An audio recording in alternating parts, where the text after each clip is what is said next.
کوئٹہ میں احتساب عدالت سے M D Pasni fish harbour پر 63 کروڑ روپے جرمانہ، 7 سال قید۔ سابقہ حکومت میں اپوزیشن کے حلقوں پر توجہ نہیں دی گئی، قدوس بزنجو۔ طوفانی ہواؤں سے 132 kV کا ٹاور زمین بوس، مکران کو ایران سے بجلی سپلائی معطل۔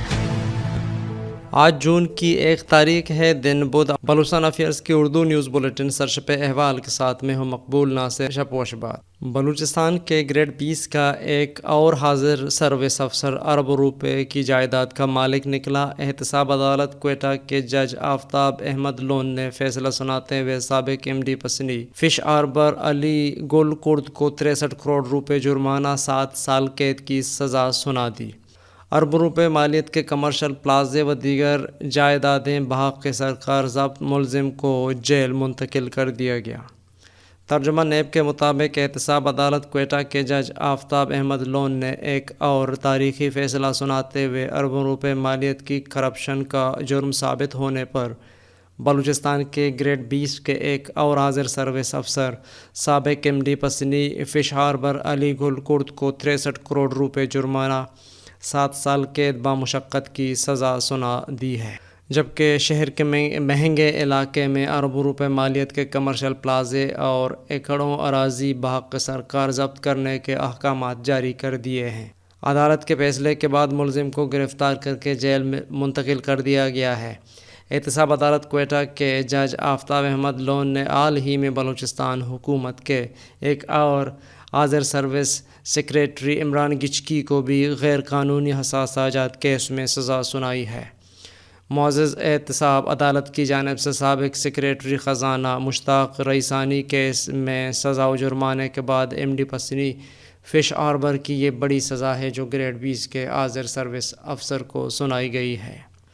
وزیر اعلیٰ بلوچستان میر عبدالقدوس بزنجو اور اپوزیشن لیڈر بلوچستان اسمبلی ملک سکندر خان ایڈوکیٹ کے اعزاز میں جمعیت علماء اسلام ضلع کوئٹہ کے معاون سیکریٹری مالیات حاجی صالح محمد کی جانب سے ان کی رہائش گاہ ایئرپورٹ روڈ میں استقبالیہ دیا گیا۔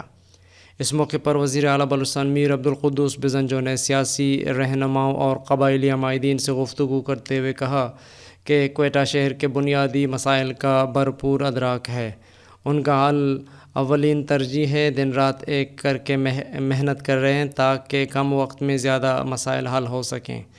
انہوں نے کہا کہ بلوچستان حکومت تمام مسائل کو حل کرنے کے لیے سنجیدگی اور تیزی سے اقدامات اٹھانے کا عزم رکھتی ہے۔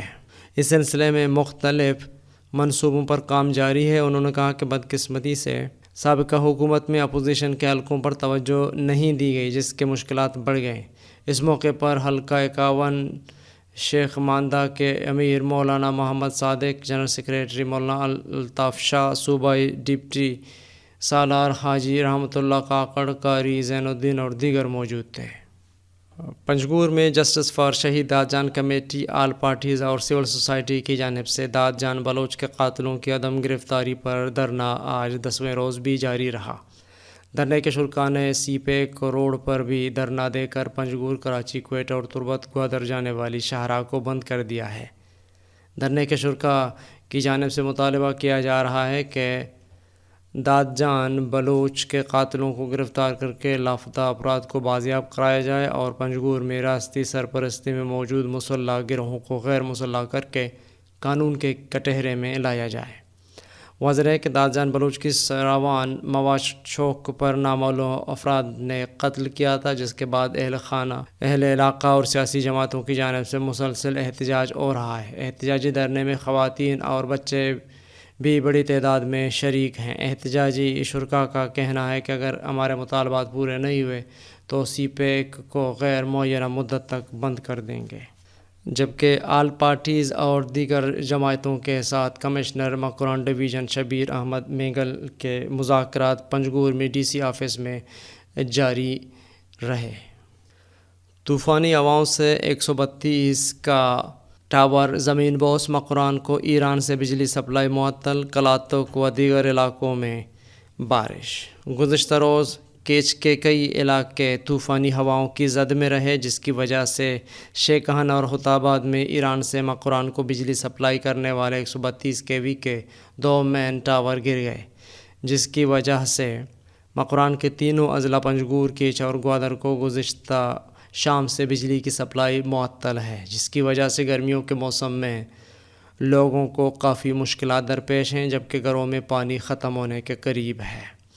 حکام کے مطابق کسکو کی جانب سے ٹیکنیکل ٹیمیں جائے وقوع پر بھیج دی گئی ہیں اور امکان ظاہر کیا گیا ہے کہ شب کے 2 بجے تک مقران کی بجلی بحال کی جائے گی۔ در اثنا طوفانی ہواؤں کے بعد کلاتک اور کچھ دیگر علاقوں میں بارش کی بھی اطلاعات ہیں۔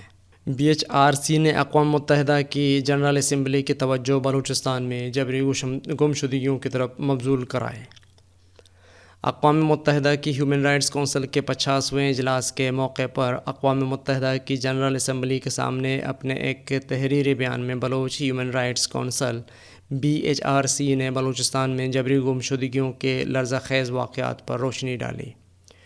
BHRC نے اپنی تعاونی ایکو ساخ تنظیم تموقع ڈیولپمنٹ اینڈ کلچرل یونین کے ذریعے اپریل 2022 میں بلوچستان میں رونما ہونے والے جبری گمشدگیوں کے واقعات کی تفصیلی رپورٹ پیش کی، جس کے مطابق اس مہینے کے دوران سیکورٹی فورسز اور ان کی پراکسی ڈیتھ اسکواڈز نے کئی بلوچوں کو جبراً اٹھا کر غائب کیا، جن کی اکثریت ابھی تک لاپتہ ہے۔ اقوام متحدہ کے مطابق سیکریٹری جنرل کو بلوچ ہیومن رائٹس کونسل کا تحریری بیان موصول ہوا ہے، اور جسے اقوام متحدہ کی اقتصادی اور سماجی کونسل کی قرارداد 1996-31 کے مطابق شائع کیا گیا ہے۔ BHRC کے بیان میں اقوام متحدہ کو بتایا گیا ہے کہ بلوچ اور پاکستان کے درمیان جاری طویل تنازع میں ریاست پاکستان غیر قانونی حراست اور جبری گمشدگیوں کو بلوچ قومی مزاحمت کے خلاف ہتھیار کے طور پر استعمال کرتی آ رہی ہے، جہاں سیکورٹی فورسز اور ڈیتھ اسکواڈ سیاسی کارکنوں، شاعروں، طلباء، صحافیوں، دانشوروں اور انسانی حقوق کے کارکنوں کو اغوا کرتے ہیں۔ وہ انہیں غیر قانونی حراست میں رکھتے ہیں، غیر انسانی تشدد کرتے ہیں اور پھر ان کی مسخ شدہ لاشیں بلوچستان کے دور دراز اور ویران علاقوں میں پھینک دیتے ہیں۔ بیان میں واضح کیا گیا ہے کہ ڈیتھ اسکواڈز بلوچستان میں ریاستی سیکورٹی اداروں کے زیر اہتمام سماج دشمن اور انتہا پسند مذہبی عناصر کے گروہ ہیں، اور اقوام متحدہ کی جنرل اسمبلی کی قراردادوں کے مطابق پاکستانی سیکورٹی فورسز اور اس کے معاون اداروں کے ایسے اقدامات جنگی جرائم کے زمرے میں آتے ہیں۔ BHRC نے بتایا کہ بلوچستان میں انسانی حقوق کی سنگین خلاف ورزیوں پر عالمی برادری کی فوری توجہ اور مداخلت کی ضرورت ہے۔ بلوچستان گزشتہ 2 دہائیوں سے بین الاقوامی میڈیا کے لیے ایک غیر اعلانیہ نو گو ایریا رہا ہے، اور نتیجتاً بلوچستان سے انسانی حقوق کی خلاف ورزیوں کی خبریں بیرونی دنیا تک نہیں پہنچ پاتی ہیں۔ انہوں نے مطالبہ کیا کہ اقوام متحدہ کو فوری طور پر بلوچستان میں فیکٹ فائنڈنگ مشن بھیجنا چاہیے تاکہ صورتحال کی سنگینی کا پتہ لگایا جا سکے۔ نصیر آباد میں میڈیکل کالج کا قیام جلد عمل میں لایا جائے، BOSO پجار۔ بلوچ اسٹوڈنٹس آرگنائزیشن پجار کے مرکزی کمیٹی کے رکن کامریڈ گہنور بلوچ نے اپنی جاری کردہ بیان میں کہا ہے کہ نصیر آباد ریجن کے طلباء و طالبات کی دیرینہ خواہش جس کی اب تک تکمیل نہ ہو سکی۔ انہوں نے کہا کہ نصیر آباد ریجن میں میڈیکل کالج کے قیام کا صوبے کی بجٹ میں 3 بار شامل ہونے کے باوجود بھی نہ بن سکا۔ انہوں نے کہا کہ گرین بیلٹ کے طلباء و طالبات کو صرف طفل تسلی کے بجائے کچھ نہ دیا گیا۔ انہوں نے کہا کہ میڈیکل کالج نصیر آباد عوام کی دیرینہ خواہش ہے جس پہ کام کرنے کی اشد ضرورت ہے۔ انہوں نے کہا کہ 21ویں صدی کے اس ٹیکنیکل دور میں بھی طلباء و طالبات اپنے دیرینہ مسائل کے لیے آئے روز سراپا احتجاج ہیں۔ انہوں نے کہا کہ بلوچ اسٹوڈنٹ آرگنائزیشن پجار نے ہمہ وقت طلباء کے حقوق کے استحصالی کے خلاف آواز بلند کی ہے۔ انہوں نے کہا کہ بلوچ اسٹوڈنٹ آرگنائزیشن پجار نے تعلیم محفوظ اور قوم محفوظ کا نعرہ بلند کر کے صوبے کی سائل وسائل کے لوٹ مار کے خلاف سراپا احتجاج ہے۔ انہوں نے کہا کہ نصیر آباد ریجن کے منتخب نمائندے صرف روڈوں، ٹرانسفارمرز اور نالیوں کو ترقی سمجھ کر عوام کو بیوقوف بنا رہے ہیں۔ انہوں نے کہا کہ علاقے کی تعمیر و ترقی میں تعلیمی ادارے ہی اس کی نشانیاں ہیں۔ نصیر آباد میں غیرت کے نام پر خاتون سمیت 2 افراد قتل۔ نصیر آباد کی تحصیل چھتر کے علاقے میں غیرت کے نام پر عورت سمیت 2 افراد کو موت کے گھاٹ اتار دیا گیا۔ ملزمان فرار ہونے میں کامیاب ہو گئے۔ تفصیلات کے مطابق نصیر آباد کے علاقے تحصیل چھتر کے علاقے پولیس تھانہ چھتر کی حدود میں ایک عورت مسمت بھی اور اس کے مبینہ آشنا شہزاد کو سیاہ کاری کے الزام میں قتل کر دیا گیا۔ ملزمان فرار ہونے میں کامیاب ہو گئے۔ نعشوں کو ضروری کارروائی کے بعد ورثاء کے حوالے کر دیا گیا ہے۔ مزید کارروائی پولیس کر رہی ہے۔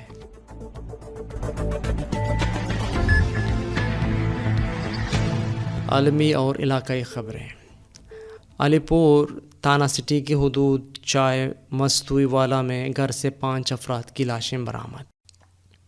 علی پور ملتان تھانہ سٹی کی حدود چائے مستوی والا گھر سے 5 افراد کی لاشیں برآمد کر لی گئی ہیں۔ پولیس کے مطابق ابتدائی معلومات کے مطابق 5 افراد کو قتل کیا گیا ہے۔ مرنے والوں میں 3 بچے، ایک بیوی اور خاوند شامل ہیں۔ بیوی اور 3 بچوں کی گردنیں تیز دھار آلے سے کٹی ہوئی ہیں، جبکہ خاوند کی لاش کے ہاتھ پاؤں باندھ کر پندہ لگا ہوا ہے۔ مرنے والوں میں 32 سالہ عمران، اس کی بیوی 27 سالہ سائرہ اور ایک 7 سالہ بیٹی حسنہ، 5 سالہ حسیبہ اور 3 سالہ ہانیہ شامل ہیں۔ وقوع کی اطلاع پا کر پولیس کی بھاری نفری نے علاقے کو گھیرے میں لے لیا ہے۔ SHO کے مطابق لاشوں کا معائنہ کرنے کے بعد انہیں اسپتال منتقل کر رہے ہیں۔ حکومت لاپتہ افراد کے کمیشن کو سپریم کورٹ میں چیلنج کرنے کا اقدام واپس لے۔ ایمان زینب مزاری۔ بین الاقوامی قانونی امور کی ماہر اور سوشل ایکٹیوسٹ ایمان زینب مزاری ایڈوکیٹ نے اپنے ٹویٹر اکاؤنٹ سے ٹویٹ کرتے ہوئے لکھا ہے کہ اگر حکومت واقعی لاپتہ افراد کا مسئلہ حل کرنے میں سنجیدہ ہے تو اس کو پہلے بلوچ طلباء کی شکایت کی تحقیقات کے لیے عدالتی حکم پر قائم کیے جانے والے کمیشن کو سپریم کورٹ میں چیلنج کرنے کا اقدام واپس لینا ہوگا، ورنہ سمجھا جائے گا کہ وہ مدثر نارو کیس میں دیے جانے والے اسلام آباد ہائی کورٹ کے حکم کے بعد پیدا شدہ صورتحال میں ذمہ داریوں سے جان چھڑوا رہی ہے۔ TTP سے مذاکرات کے لیے حکومتی نمائندگان اور قبائلی عمائدین پر مشتمل 50 رکنی وفد کابل روانہ۔ برسوں سے جاری تشدد اور تنازعات کو معاہدے کے ذریعے ختم کرنے کے لیے حکومت اور کالعدم تحریک طالبان پاکستان TTP کے درمیان افغانستان کے دارالحکومت کابل میں جاری مذاکرات میں ایک بڑا قبائلی جرگہ بھی شرکت کرے گا۔ قبائلی جرگے سے تعلق رکھنے والے خیبر پختونخوا کے سابق گورنر شوکت اللہ خان کے مطابق قبائلی روایات کی نظر میں جرگے کا اہم کردار ہے، جس کا دونوں طرف سے احترام کیا جاتا ہے، جبکہ ہم پر امید ہیں کہ ہماری کوششیں نتیجہ خیز ہوں گی۔ خیبر پختونخوا کے قبائلی ضلع باجوڑ سے تعلق رکھنے والے شوکت اللہ خان نے کہا کہ 50 سے زائد افراد اس جرگے کا حصہ ہیں، جس میں ایک وفاقی وزیر، خیبر پختونخوا حکومت کے نمائندگان اور قبائلی عمائدین شامل ہیں۔ انہوں نے بتایا کہ سابق وفاقی وزیر ساجد حسین توری، جن کا تعلق قبائلی ضلع کرم سے ہے، وزیر اعلیٰ خیبر پختونخوا کے معاون خصوصی برائے اطلاعات بیرسٹر محمد علی سیب بھی اس جرگے کا حصہ ہیں۔ ان کا کہنا تھا کہ پہلا جرگہ بنیادی طور پر جنوبی وزیرستان کے لوگوں پر مشتمل ہوتا تھا، جس میں خصوصی طور پر ملاکنڈ ڈویژن سے قبائلی عمائدین شامل ہوتے تھے، لیکن اس بار خیبر کے قبائلی عمائدین شاہ جی گل آفریدی کو بھی اس جرگے کا حصہ بنایا گیا ہے۔ تحریک طالبان پاکستان اور حکومت پاکستان کے درمیان افغان طالبان ثالثی کا کردار ادا کر رہے ہیں۔ کابل سے ایک پاکستانی عہدیدار نے بتایا کہ کچھ پیش رفت کے ساتھ مذاکرات سنجیدہ مراحل میں داخل ہو چکے ہیں، تاہم انہوں نے اپنا نام ظاہر نہ کرنے کی شرط پر اس مرحلے میں مزید تفصیلات دینے سے انکار کیا۔ ذرائع کے مطابق جرگہ بدھ کی روز کابل پہنچا تھا۔ کابل روانگی سے کابل پیپلز پارٹی کے رہنما اخوندزادہ چٹھان نے، جو جرگے کا بھی حصہ ہیں، اسلام آباد ایئرپورٹ سے تصاویر پوسٹ کیں اور پشتو میں لکھا کہ کابل روانہ ہو رہے ہیں۔ پاک ایران تجارت کے لیے دونوں اطراف سازگار ماحول کی ضرورت ہے، border trade committee. Pak Iran 9ویں جوائنٹ بارڈر ٹریڈ کمیٹی کا 2 روزہ اجلاس ایران کے شہر زائدان میں منعقد ہوا۔ اجلاس میں پاکستان کی جانب سے Quetta chamber of commerce and industry کے 23 رکنی وفد کی قیادت صدر فدا حسین دشتی کر رہے ہیں۔ تھے، جبکہ پاکستان کسٹم کے chief collector Muhammad Sadiq, deputy commissioner چاغ Inam ul Haq, D G fisheries Tariq ul Rehman, D S Pakistan railway Nisar Ahmed, deputy director F I A Bashir Ahmed Soomro, state bank of Pakistan کے جوائنٹ ڈائریکٹر سجاد احمد، صدر فیڈریشن آف انٹرنیشنل ٹرانسپورٹ حاجی فتح خان کے علاوہ محکمہ ٹرانسپورٹ، داخلہ، plant and quarantine, culture, tourism اور life stock کے نمائندگان نے شرکت کی، جبکہ ایران کی جانب سے بارڈر ٹریڈ سے منسلک اعلیٰ حکام نے شرکت کی۔ اجلاس میں کوئٹہ چیمبر آف کامرس کے صدر فدا حسین دشتی نے پاک ایران بارڈر پر تجارت کی موجودہ صورتحال اور درپیش مشکلات پر شرکاء کو بریفنگ دی۔